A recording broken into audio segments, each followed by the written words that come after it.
Hello दोस्तों, सभी को नमस्कार। आज 14 अगस्त 2026 आइए पढ़ते हैं आज की न्यूज़ के बारे में। इसमें द हिंदू और इंडियन एक्सप्रेस लिया गया है कि इसके साथ ही आंसर राइटिंग प्रैक्टिस लिया गया है। ये पार्ट 2 है दोस्तों। तो आइए इसमें ज़्यादा आंसर राइटिंग प्रैक्टिस देखेंगे कि न्यूज़ के साथ। आइए पढ़ते हैं। पहला संपादकीय न्यूज़ है, अमेरिका में अंतर्राष्ट्रीय छात्रों के नामांकन में गिरावट। किसमें यूएस स्टूडेंट इनरोलमेंट ड्रॉप की चर्चा क्यों है? हालिया रिपोर्ट के अनुसार ट्रंप प्रशासन के सख्त वीजा नियमों और नए अव्रजन नीति या इमिग्रेशन पॉलिसी के कारण फॉल 2026 में अमेरिका में अंतर्राष्ट्रीय छात्रों के नामांकन में 9.5% की गिरावट आने के अनुमान है। मुख्य बिंदु है, अमेरिका अर्थव्यवस्था को लगभग 3.5 बिलियन डॉलर का नुकसान और 39,000 नौकरियां का जोखिम हो सकता है। वर्तमान में 2024-25 में लगभग 3.63 लाख भारतीय छात्र अमेरिकी विश्वविद्यालयों में नामांकित है। और कारण है कि सख्त वीजा नियम और अमेरिकी राज्य विभाग या स्टेट डिपार्टमेंट द्वारा छात्र वीजा की वजह या फीफा विश्व कप 2026 के टिकट धारकों को प्राथमिकता देना। भारत पर प्रभाव। भारतीय छात्रों को उच्च शिक्षा के लिए ब्रिटेन, कनाडा और यूरोप देशों के वैश्विक केंद्रों का तलाश करनी होगी। इससे भारत के घरेलू उच्च शिक्षा बुनियादी ढांचे को मजबूत करने की आवश्यकता भी बढ़ेगी। सिलेबस से लिंक कर सकते हो इस टॉपिक को, इस न्यूज़ के टॉपिक को दोस्तों। अंतर्राष्ट्रीय संबंध और विकसित देशों की नीतियां और भारत के हितों पर प्रभाव, जीएस पेपर 3 मानव संसाधन से इस न्यूज़ को जोड़ सकते हो। अगला है पश्चिमी एशिया संकट, होर्मुज जल मरुमध्य, state of Hormuz crisis. Iran ने अमेरिकी राष्ट्रपति डोनाल्ड ट्रंप के इस दावे को खारिज कर दिया है कि अमेरिका का स्टेट ऑफ होर्मुज पर पूर्ण नियंत्रण और साथ ही यूएई के 2 ऊर्जा जहाज़ों को ईरान द्वारा निशाना बनाए जाने की कड़ी निंदा की गई है। होर्मुज जल मरुमध्य वैश्विक तेल या शिपमेंट के लिए दुनिया का सबसे बड़ा महत्वपूर्ण समुद्री मार्ग है। यूएई ने इसे यूएनएससी प्रस्ताव 2817 या नौवहन की स्वतंत्रता, फ्रीडम ऑफ नेविगेशन का उल्लंघन बताए गए हैं। अमेरिका और ईरान के बीच चल रहे इस युद्ध जैसी स्थिति का असर वैश्विक आपूर्ति श्रृंखला और ऊर्जा सुरक्षा पर पड़ रहा है। भारत पर प्रभाव। भारत अपनी ऊर्जा या कच्चा तेल आवश्यकता के लिए पश्चिम एशिया पर अत्यधिक निर्भर है और इस क्षेत्र में अस्थिरता से भारत में मुद्रास्फीति इन्फ्लेशन बढ़ सकती है। यूपीएससी लिंक है जीएस पेपर 2 महत्वपूर्ण भू राजनीतिक क्षेत्र और अंतर्राष्ट्रीय सुरक्षा से। पीटी के लिए क्वेश्चन प्रैक्टिस है कि होर्मुज जल मरुमध्य के बारे में आपने इसके बारे में पहले से पढ़िए, इसका दोनों आंसर हो जाएगा, इसको पढ़ लेना। आइए पढ़ते हैं कि अगला है कि विकसित देशों की बदलती अप्रवासन या इमिग्रेशन और सख्त वीजा नीतियां या वैश्विक छात्र गतिशीलता को कैसे प्रभावित कर रही है। और विशेष रूप से भारतीय छात्रों और भारत की सॉफ्ट पावर पर इसके पड़ने वाले प्रभाव की समीक्षा कीजिए। 250 15 अंक की है। अंतर्राष्ट्रीय संबंध से ये आईआरसी क्वेश्चन है कि भूमिका।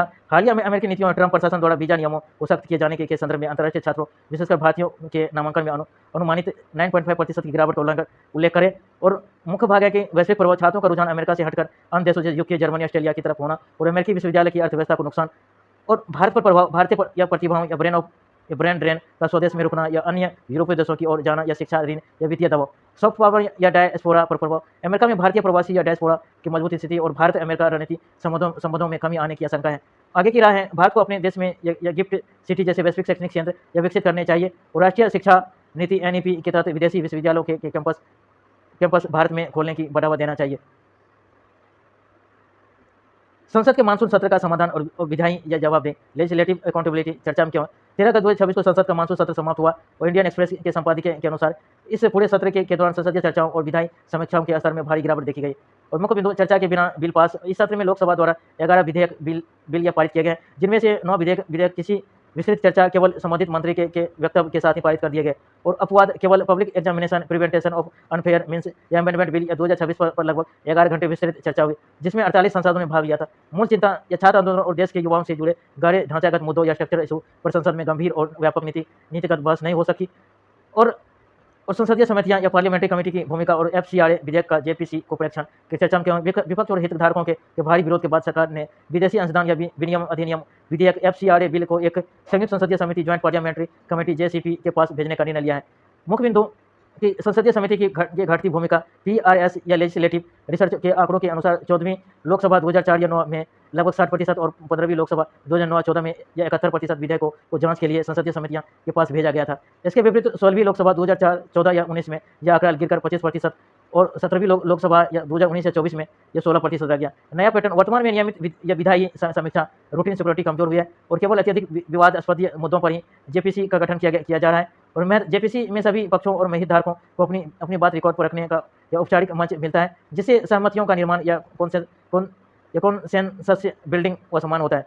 पीटी के लिए क्वेश्चन प्रैक्टिस है। संयुक्त संसदीय समिति ज्वाइंट पार्लियामेंट्री कमेटी जेपीसी के संदर्भ में निम्नलिखित तत्वों पर विचार कीजिए। जेपीसी एक या तो तदर्थ या एड हॉक समिति है, जिसका गठन किसी विशेष उद्देश्य के लिए किया जाता है और कार्य पूरा होने पर इसे भंग कर दिया जाता है। जेपीसी के सदस्यों का चुनाव केवल लोकसभा से ही किया जाता है ताकि वित्तीय विधेयक पर नियंत्रण रखा जा सके, और संसद का कोई भी विधेयक अनिवार्य रूप से पारित होने से पहले किसी न किसी संसदीय समिति के पास भेजा जाना संवैधानिक रूप से बाध्यकारी है। इसका पहला सही है कि दूसरा और तीसरा गलत है। ये पहला सही है क्योंकि जेपीसी एक यथातथ या एड होक समिति है। दूसरा गलत है क्योंकि जेपीसी में लोकसभा और राज्यसभा दोनों के सदस्य शामिल होते हैं, आमतौर पर 2.1 के अनुपात में। यह कथन तीसरा गलत है क्योंकि किसी विधेयक को संसदीय समिति के पास भेजना संसद की प्रक्रिया के नियमों के तहत आता है। यह कोई अनिवार्य संवैधानिक बाध्यकारी नियम नहीं है।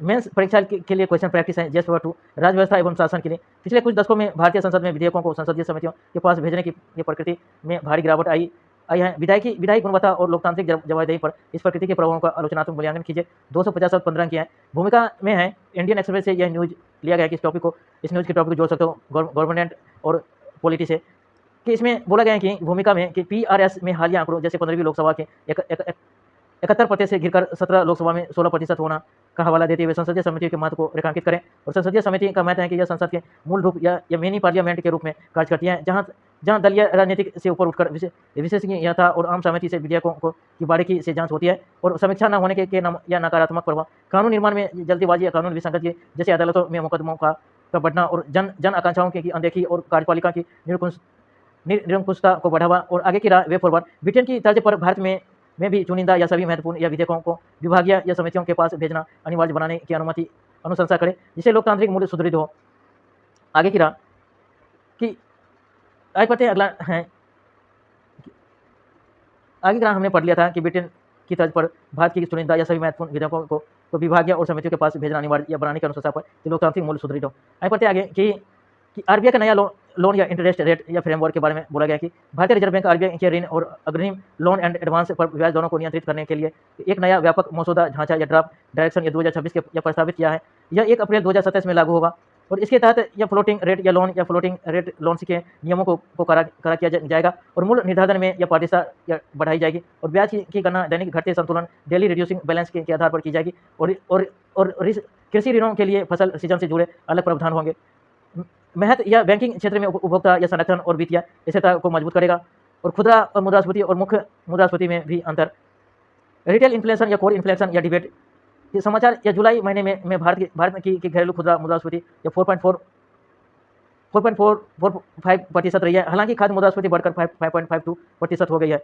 ब्याज की महंगाई दर 22.54% पर पहुंच गई है। मुख्य बिंदु अर्थशास्त्रियों के बीच इस बात को लेकर बहस छिड़ी है कि क्या आरबीआई को अपना ध्यान हेडलाइन इन्फ्लेशन 4% का लक्ष्य के बजाय कोर इन्फ्लेशन पर केंद्रित करना चाहिए। कोर इन्फ्लेशन में खाद्य ईंधन और कीमती धातुओं को शामिल नहीं किया जाता है। अमेरिकी वीजा नियमों का भारतीय छात्रों और अर्थव्यवस्था पर प्रभाव के समाचार में ट्रंप प्रशासन द्वारा वीजा नियमों को कड़ा किए जाने के बाद या फॉल 2026 अमेरिका विश्वविद्यालय में विदेशी छात्रों के नामांकन में 9.5% की गिरावट का अनुमान है।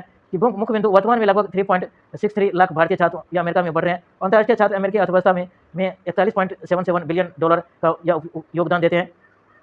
इस गिरावट से न केवल अमेरिकी अर्थव्यवस्था या प्रभावित होगी, बल्कि भारत के रेमिटेंस और ब्रेन ड्रेन या ब्रेन गेन चक्र पर भी असर पड़ेगा। पीटी के लिए क्वेश्चन प्रैक्टिस है कि हाल ही में समाचारों में रहे दैनिक घटते संतुलन डेली रिड्यूसिंग बैलेंस और लोन इंटरेस्ट रेट फ्रेमवर्क के संदर्भ में निम्नलिखित पर विचार कीजिए कि reserve bank of India RBI द्वारा प्रस्तावित नया ब्याज दर ढांचा केवल वाणिज्य बैंक या कमर्शियल बैंक पर लागू होगा। नए नियमों के तहत कृषि ऋणों को सामान्य ऋणों से अलग रखकर फसल सीजन से जोड़ा जाएगा। इसका आंसर दूसरा सही है। पहला गलत है कि यह फ्रेम वाणिज्य बैंकों के साथ साथ क्षेत्रीय ग्रामीण बैंकों आरआरबी या सहकारी बैंकों और एनबीएफसी पर भी लागू होगा। दूसरा गलत है। इसमें पहला सही है।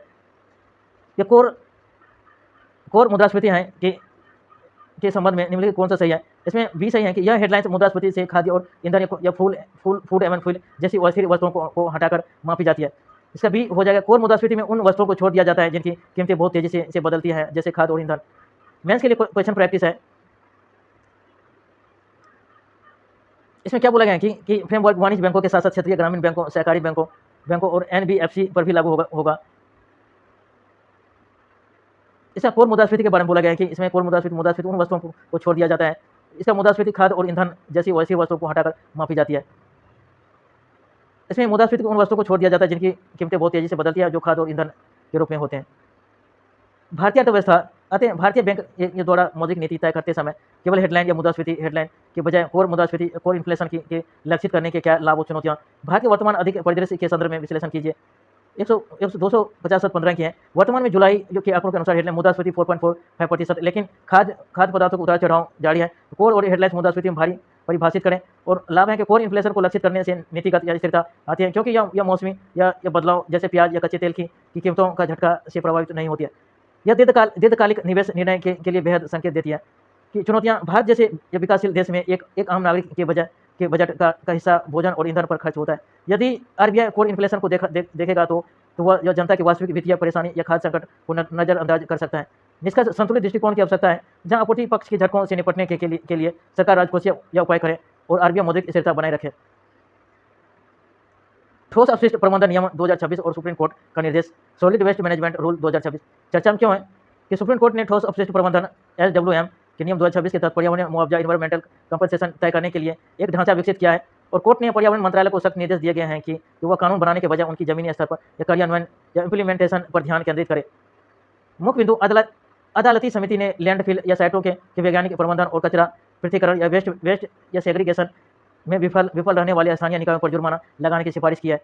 यूपीएससी जीएस पेपर 3 पर्यावरण प्रदूषण एवं संरक्षण भारत ने पार किया 300 गीगावाट गैर जीवाश्म ईंधन क्षमता का आंकड़ा। इंडिया रिन्यूएबल एनर्जी या माइलस्टोन की चर्चा में क्यों केंद्रीय वित्त या प्राधिकरण ने नवीनतम आंकड़ों के अनुसार भारत ने 31 जुलाई 2026 तक 300 गीगावाट से अधिक की स्थापित गैर जीवाश्म ईंधन आधारित बिजली उत्पादन क्षमता हासिल कर लिया है और यह भारत के वर्ष 2030 तक 500 गीगावाट के महत्वाकांक्षी लक्ष्य का 60% से अधिक है और इसमें सौर ऊर्जा, पवन ऊर्जा और जल विद्युत और परमाणु ऊर्जा शामिल है।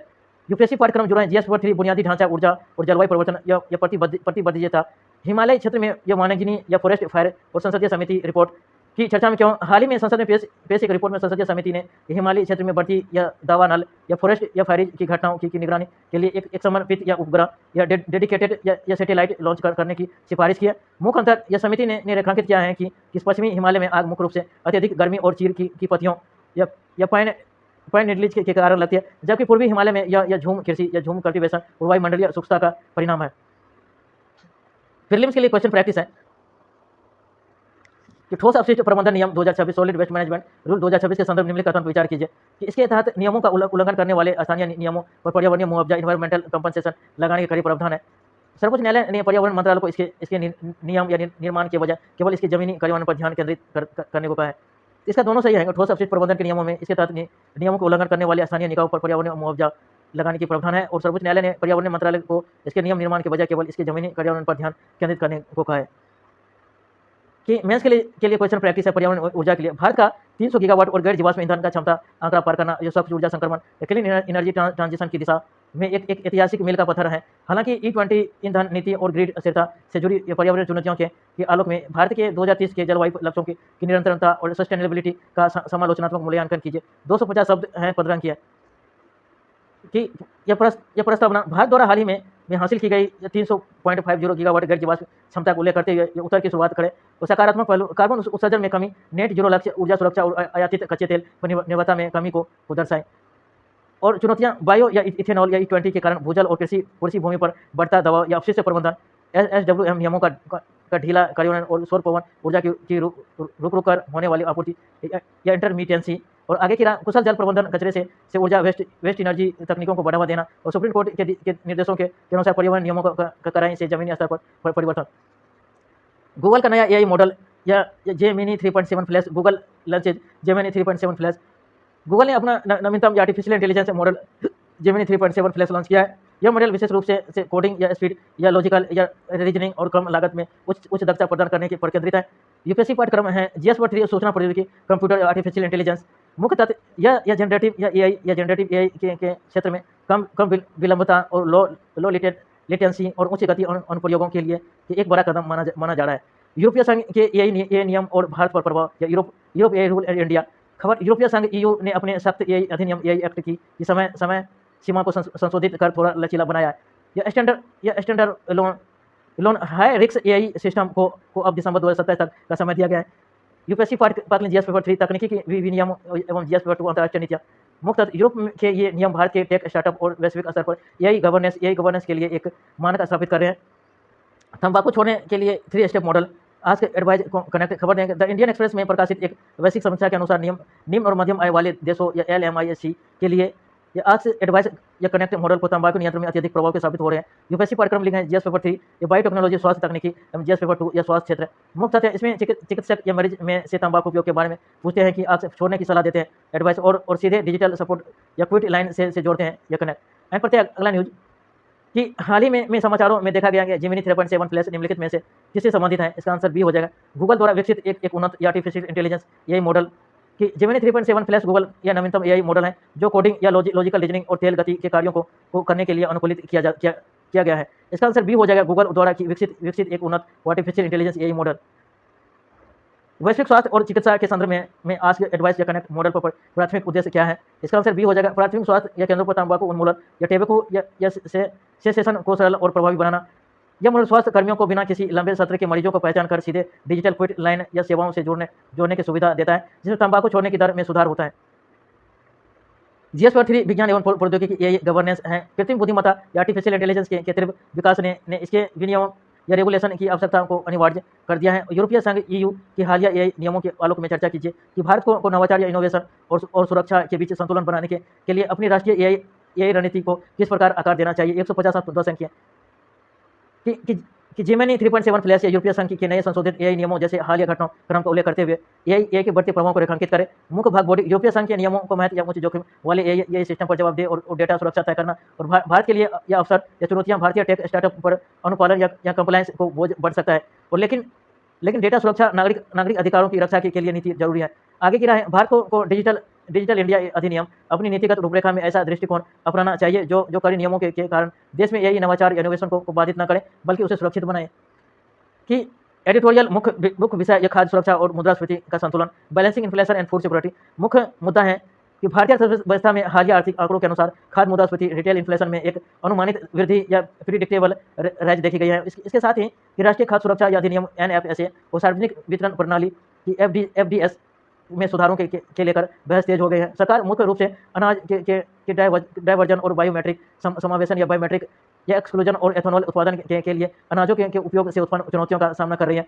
मुख्य चुनौतियां या की चैलेंजेस कि खाद्य बनाम ईंधन, फूड वर्सेज फ्यूल, अनाज जैसे मक्का और या चावल का बड़े पैमाने पर एथेनॉल उत्पादन में उपयोग होने से खाद्य सुरक्षा और कीमतों पर दबाव बढ़ रहा है। मुद्रास्फीति का दबाव, इन्फ्लेशन या प्रेशर, खाद्य वस्तुओं की बढ़ती कीमतों के कारण खाद्य खुदरा महंगाई दर रिजर्व बैंक या RBI के संतोषजनक या स्तर से ऊपर बनी हुई है।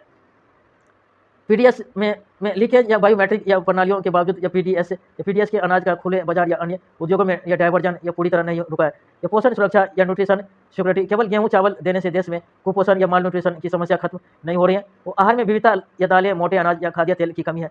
आगे की राह कि लक्षित सुधार या अंत्योदय अन्य योजना AAY के तहत गरीब परिवारों के अधिकारों की रक्षा की जानी चाहिए, और आहत विविधीकरण या डाइटरी या डाइवर्सिफिकेशन या PDS में केवल अनाज के बजाय प्रोटीन युक्त खाद्य पदार्थ या दालों और पोषक तत्वों को शामिल करना अनिवार्य है। नीतिगत संतुलन, एथेनॉल या सम्मिश्रण, एथेनॉल ब्लेंडिंग के लक्ष्यों को और देश की खाद्य आत्मनिर्भरता के बीच एक स्पष्ट और बड़ा संतुलन बनाना होगा। प्रारंभिक परीक्षा के लिए PT के लिए राष्ट्रीय खाद्य सुरक्षा अधिनियम या NFSA या 2013 के संदर्भ में निम्नलिखित कथनों पर विचार कीजिए। इसमें बोला गया, यह अधिनियम देश की ग्रामीण आबादी के 75% और शहरी आबादी के 50% हितों को रियायती दरों पर खाद्यान्न प्राप्त करने का कानूनी अधिकार देता है, और अंत्योदय अन्य योजना AAY के तहत आने वाले या परिवारों को प्रति व्यक्ति 7 किलोग्राम या खाद्यान्न या प्रति माह दिए जाने का प्रावधान है। घर की 18 वर्ष या उससे अधिक उम्र की सबसे बड़ी महिला को राशन कार्ड जारी करने के उद्देश्य से परिवार का मुखिया माना जाता है। इसका आंसर पहला और तीसरा हो जाएगा। दूसरा गलत है। अंत्योदय अन्य योजना AAY के तहत प्रत्येक व्यक्ति को प्रति माह 35 किलोग्राम खाद्यान्न मिलता है, न कि प्रति व्यक्ति। हालिया इसमें बोला पूरे परिवार को 35 किलो मिलता है, न कि प्रति व्यक्ति। हालिया संशोधन प्रस्ताव में इसे प्रति व्यक्ति आधारित करने की बात चल रही है। पहला और तीसरा हो जाएगा आंसर। आगे पढ़ते हैं कि मेंस के लिए क्वेश्चन प्रैक्टिस है। जीएस पेपर 3 भारतीय अर्थव्यवस्था एवं खाद्य सुरक्षा। भारत में एथेनॉल या सम्मिश्रण या एथेनॉल ब्लेंडिंग नीति का आक्रामक कार्यान्वयन देश की खाद्य और पोषण सुरक्षा की कीमत पर नहीं होना चाहिए। वर्तमान में खाद्य मुद्रास्फीति या फूड इन्फ्लेशन और सार्वजनिक वितरण प्रणाली या PDS में सुधारों के संदर्भ में इस कथन का आलोचनात्मक विश्लेषण कीजिए। 250 किया कि मॉडल आंसर या एथेनॉल या सम्मिश्रण के लक्ष्यों का उल्लेख करते हुए खाद्य सुरक्षा NFSA और हालिया खाद्य मुद्रास्फीति के अंतर संबंधों को रेखांकित करें। सकारात्मक पक्ष जीवाश्म ईंधन पर निर्भरता कम होना और किसानों को गन्ने और मक्के का सही मूल्य मिलना। और चुनौतियां खाद्यान्न या चावल मक्का का ईंधन निर्माण में उपयोग होने से खुले बाजार में अनाज की कमी और महंगाई में बढ़ोतरी। पीडीएस में अनाज की बर्बादी और लीकेज की समस्या। NFHS 6 के अनुसार देश में व्याप्त कुपोषण की स्थिति है। निष्कर्ष कंक्लूजन में ऊर्जा सुरक्षा और खाद्य सुरक्षा दोनों ही राष्ट्र के विकास के लिए आवश्यक है और सरकार को गैर खाद्य स्रोतों जैसे सेल्यूलोसिक और एथेनॉल या पराली से या एथेनॉल बनाने पर जोर देना चाहिए और पीडीएस को अधिक पारदर्शी बनाना चाहिए। अगला है पॉलिटी और गवर्नेंस है। राज्य व्यवस्था कैबिनेट द्वारा या समान नागरिक संहिता यूसीसी विधेयक को मंजूरी। चर्चा में क्यों? राजस्थान कैबिनेट ने राज्य में समान नागरिक संहिता यूनिफॉर्म सिविल कोड यूसीसी विधेयक के मसौदे को अपनी मंजूरी दे दी है। इसके साथ ही उत्तराखंड के बाद राजस्थान ऐसा कदम उठाने वाला अगला प्रमुख राज्य बनने की राह पर है। संविधान से जुड़ाव। यह भारतीय संविधान का अनुच्छेद 44 है। राज्य के नीति निर्देशक तत्व डीपीएसपी से संबंधित है, जो पूरे देश में नागरिक के लिए एक समान नागरिक संहिता सुनिश्चित करने का निर्देश है। कि मुख्य विशेषताएं धार्मिक स्वतंत्रता अनुच्छेद 25 से 26 विभिन्न जनजातियां या समुदाय की सांस्कृतिक प्रथाओं के संरक्षण के बीच संतुलन बनाना मुख्य चुनौतियां हैं। दूसरा है या खान या खनिज विकसित विकास या विनियमन संशोधन विधेयक परिषद संघवाद या फेडरलिज्म पर विवाद।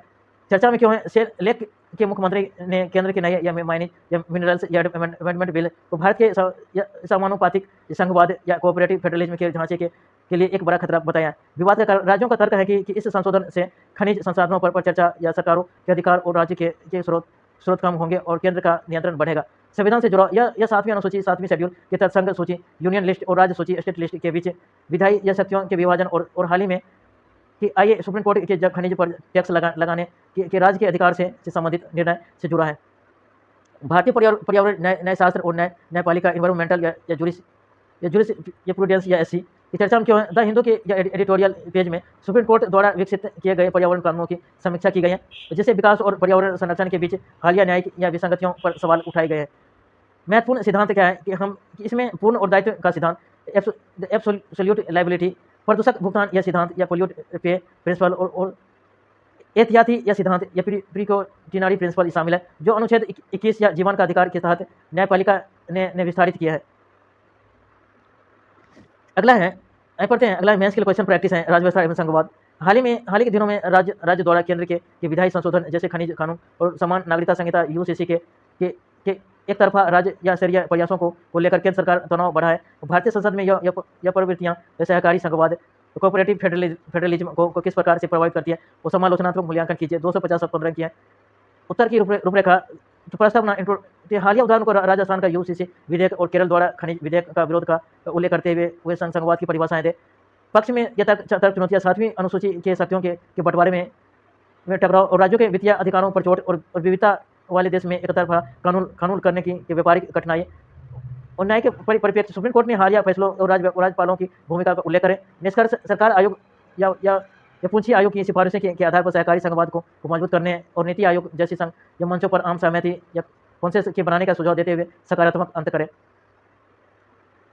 कि प्रश्न है कि समान संहिता पीटी के लिए क्वेश्चन है कि समान संहिता यूसीसी और राज्य की विधायी शक्तियों के संदर्भ में निम्नलिखित तत्वों पर विचार करें।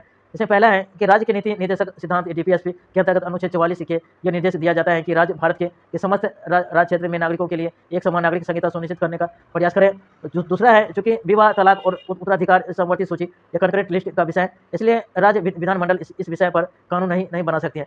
तीसरा है कि समान नागरिकता संहिता का उद्देश्य देश में विभिन्न धर्मों के व्यक्तिगत कानून या पर्सनल लॉ में एक रूपता लाकर लैंगिक या न्याय और समानता को बढ़ावा देना। पता इसका आंसर पहला और तीसरा हो जाएगा, दोनों से है।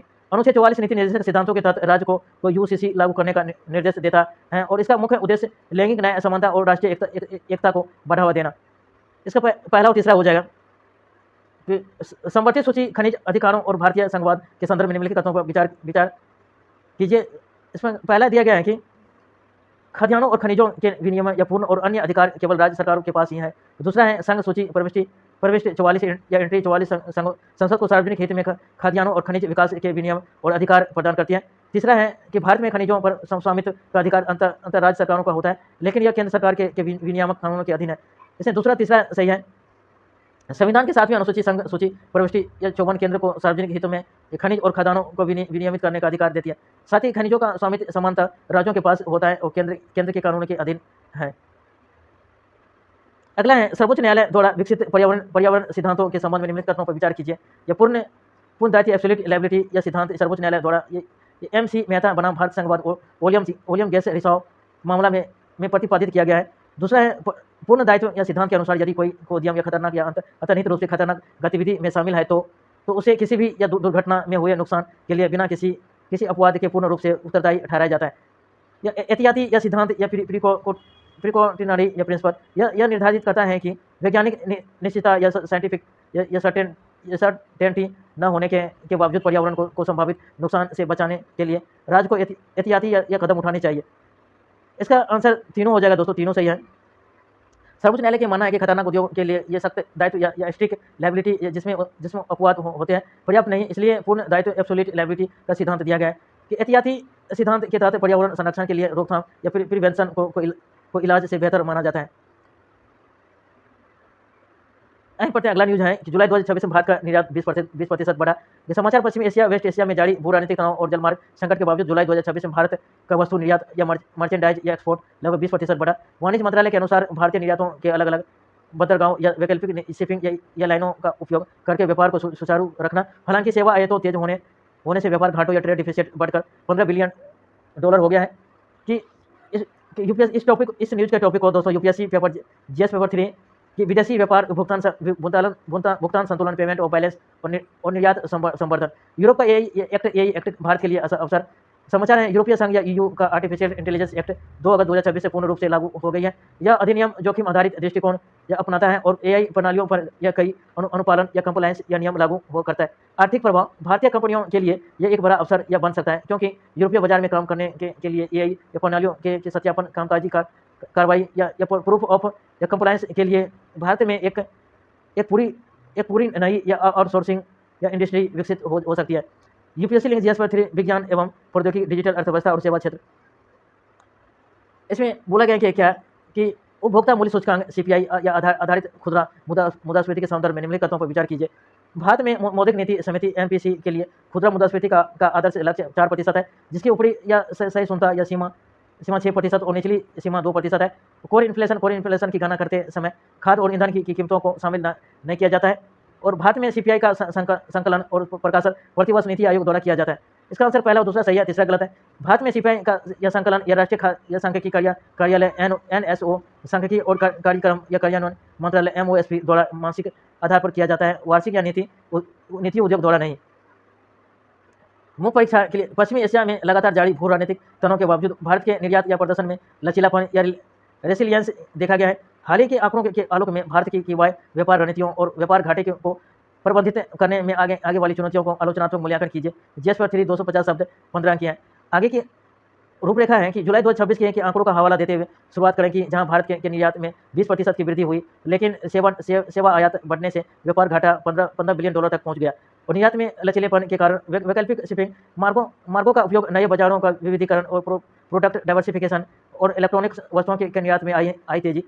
चुनौतियां वैश्विक कच्चे तेल की कीमतों में उतार चढ़ाव जैसे स्टेट ऑफ होर्मुज संकट, अमेरिकी प्रतिबंध विधेयकों का खतरा, रूस से तेल आयात पर 100% टैरिफ बिल और बढ़ता व्यापार घाटा और आगे की स्थानीय मुद्राओं के व्यापार जैसे रुपये का अंतर्राष्ट्रीय या लॉजिस्टिक लागत को कम करना और PM गति शक्ति और मुक्त व्यापार समझौते FTAs को तेजी से अंतिम रूप देना।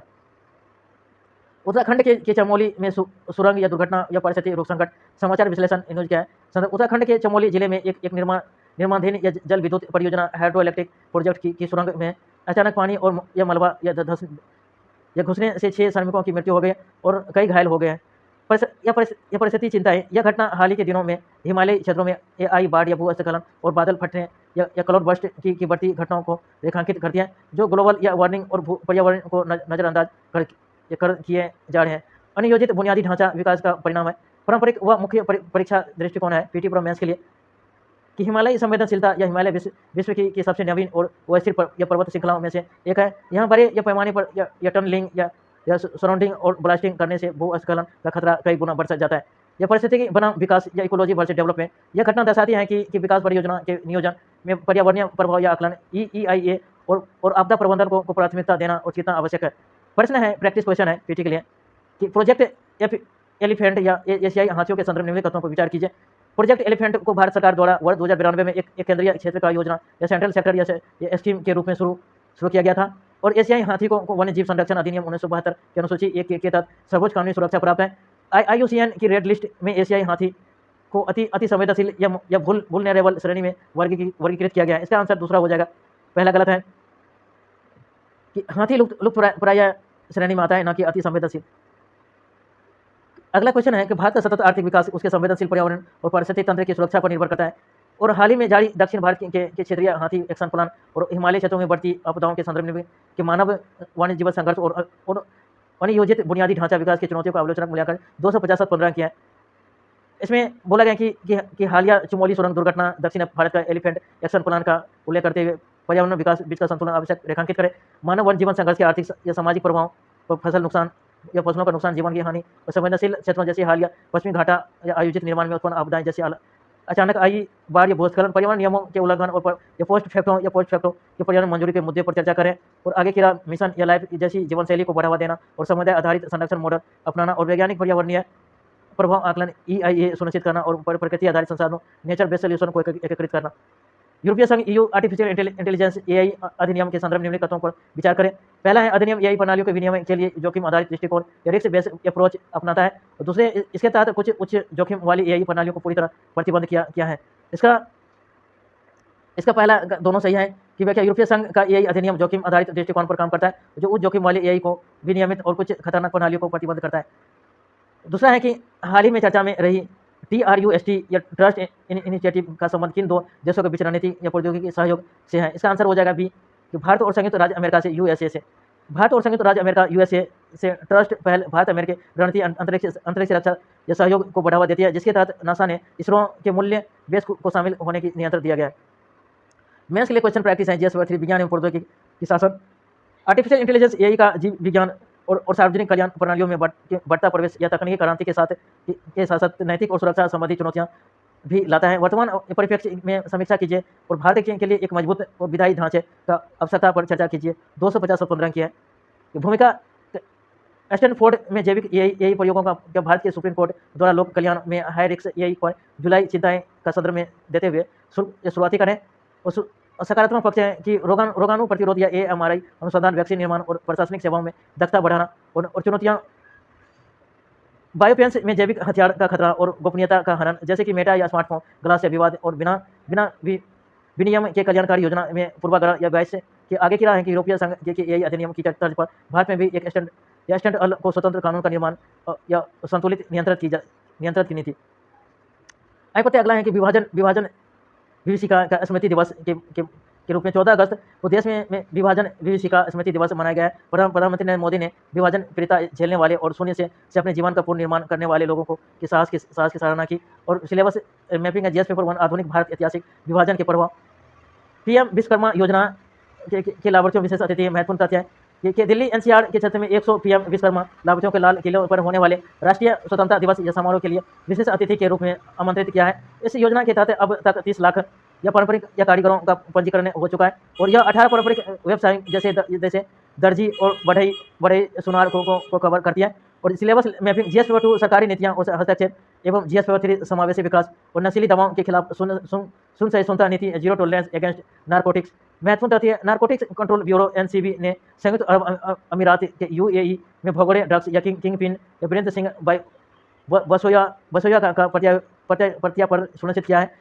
ये कदम केंद्रीय गृह मंत्री द्वारा अनावरण किए गए हैं कि विभाजन डॉक्यूमेंट ऑन ड्रग्स कंट्रोल 2026-29 के उद्देश्य का आगे बढ़ाना। सिलेबस में करते GS 3 आंतरिक सुरक्षा और संगठित अपराध। सिलेबस से GS 3 आंतरिक सुरक्षा और संगठित अपराध से इस टॉपिक को जोड़ सकते हो इस न्यूज के टॉपिक।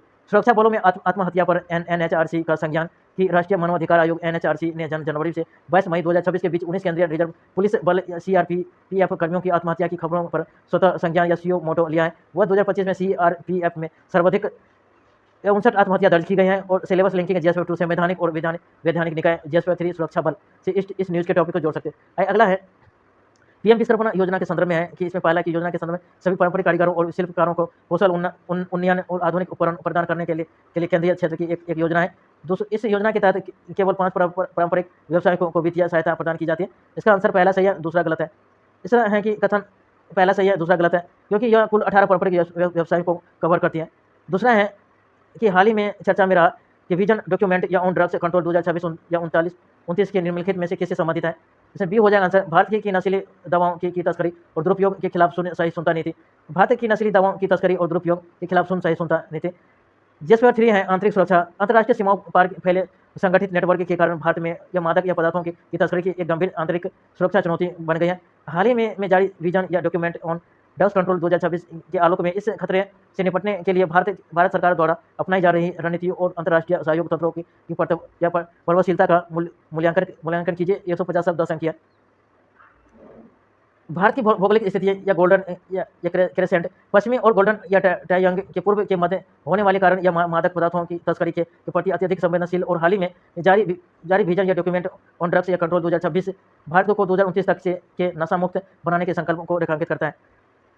अगला है सरकार द्वारा अपनाई जा रही रणनीति और विजन डॉक्यूमेंट के आलोक में है कि डिटेक्शन है कि डिस्पर्ट और डिजिटल डिटेक्शन या डिस्पर्सन या डिस्ट्रॉय। इसके तहत व्यक्तिगत कैरियर के बजाय पूरे वित्तीय नेटवर्क के और संगठित कंटेंट्स को लक्षित किया जा रहा है, जिसमें 100 प्रमुख अंतर्राज्य और सीमाओं पर या कंटेंट्स को ध्वस्त करने का लक्ष्य है। तकनीकी सुदृढ़ीकरण या डार्क नेट और या क्रिप्टो करेंसी के उपयोग को रोकने के लिए AI आधारित या प्रोफाइलिंग या एंटी ड्रोन या तकनीकी और कंटेनर या स्कैनर का उपयोग करना। और वित्तीय प्रहार ड्रग्स से अर्जित संपत्ति को जब्त करने के लिए PIT-NDS अधिनियम 1988 के तहत अनिवार्य वित्तीय जांच और निवारक निरोधक त्रिस्तरीय समन्वय या NCORD या नार्को या कोऑर्डिनेशन सेंटर तंत्र को और मजबूत करना तथा राज्यों में संपीड़ित या एंटी नार्कोटिक्स या टैक्स या फोर्स ANTF का गठन। अंतर्राष्ट्रीय सहयोग या तंत्रों की प्रभावशीलता का मूल्यांकन। सकारात्मक पक्ष भारत ने UAI जैसे देशों के साथ साथ या प्रत्यर्पण और आपसी कानूनी सहायता और संधियों MLATS का उपयोग करके वीरेंद्र सिंह या बायोसा जैसे वैश्विक ड्रग सरगनाओं को भारत वापस लाने में सफलता पाई है। और इंटरपोल के रेड कॉर्नर या नोटिस से या बिम्स्टेक तथा सार्क देशों के साथ सूचना साझाकरण या तंत्र अत्यधिक प्रभावी रहा है। चुनौतियां हैं कि म्यांमार विशेषकर या शान प्रांत में राजनीतिक अस्थिरता के कारण अफीम की खेती में वृद्धि हुई है, जिससे पूर्वोत्तर सीमा पर तस्करी बढ़ी है। और इसके अलावा या समुद्री मार्गों जैसे अरब सागर और हिंद महासागर पर पूर्ण निगरानी रखना और सिंथेटिक ड्रग्स जैसे नाइट जेंस के लिए वैकल्पिक प्रदाताओं देशों पर नकेल कसना और अभी भी एक बड़ी चुनौती है। निष्कर्ष है कि विजन डॉक्यूमेंट या 2026 या 29 आपूर्ति और मांग दोनों पक्षों पर खरा प्रहार करता है। हालिया अंतर्राष्ट्रीय स्तर पर वास्तविक समय या रियल टाइम्स में खुफिया जानकारी साझा करने के लिए तंत्र को और अधिक मजबूत करके इस संगठित नेटवर्क को पूरी तरह ध्वस्त किया जा सकता है। अगला है सुरक्षा बल। अर्धसैनिक बलों या CAPF में आत्महत्या के बढ़ते मामलों उनके मानसिक स्वास्थ्य और कार्य परिस्थितियों पर गंभीर सवाल खड़े करते हुए राष्ट्रीय मानवीय आयोग और NHRC के हालिया हस्तक्षेप के संदर्भ में सुरक्षा बलों के अत्यधिक तनाव और मानसिक अवसाद के कारणों का विश्लेषण कीजिए तथा सुधारात्मक उपयोग का सुझाव दीजिए। 250 शब्द के 15 अंक। कि राष्ट्रीय मानवाधिकार आयोग या NHRC ने केंद्रीय रिजर्व पुलिस बल CRPF में केवल 5 महीनों या जनवरी से मई 2026 के भीतर 19 जवानों के द्वारा आत्महत्या किए जाने के वर्ष 2025 में या 59 आत्महत्याओं या 5 वर्षों में सार्वजनिक के मामलों पर स्वतः संज्ञान सुयो मोटो या कोग्निटाइजेशन लिया है। यह हस्तक्षेप बलों के जीवन के अधिकार अनुच्छेद 21 के सुरक्षा और उनकी दैनिक या मानसिक स्वास्थ्य की स्थिरता को उजागर करता है। CAPF में अत्यधिक तनाव के मुख्य कारण है कि संस्थागत कारण या व्यक्तिगत कारण या सामाजिक कारण। CAPF के अत्यधिक तनाव के मुख्य कारण है। संस्थागत कारण है कि कठिन ड्यूटियां या छुट्टियां की या कमी या पारदर्शी या स्थानांतरण या नीति का अभाव। व्यक्तिगत कारण है कि अलगाव व अकेलापन या स्मार्टफोन द्वारा बुरी खबरों का या त्वरित प्रसार। अगला है सामाजिक कारण है गृह अशांति जैसे पारिवारिक अपेक्षा मानसिक स्वास्थ्य पर सामाजिक कलंक। तनाव और मानसिक अवसाद के प्रमुख कारण है कि कठिन और निरंतर कार्य परिस्थितियां इंस्टीट्यूशनल फैक्टर, कठिन तैनाती और लंबी ड्यूटी या नक्सल प्रभावित क्षेत्रों, आतंकवाद विरोधी अभियानों और उग्रवाद या प्रभावित पूर्वोत्तर में बिना पर्याप्त या आराम के लगातार काम करना और शारीरिक और मानसिक थकान और या बर्न आउट का कारण बताना।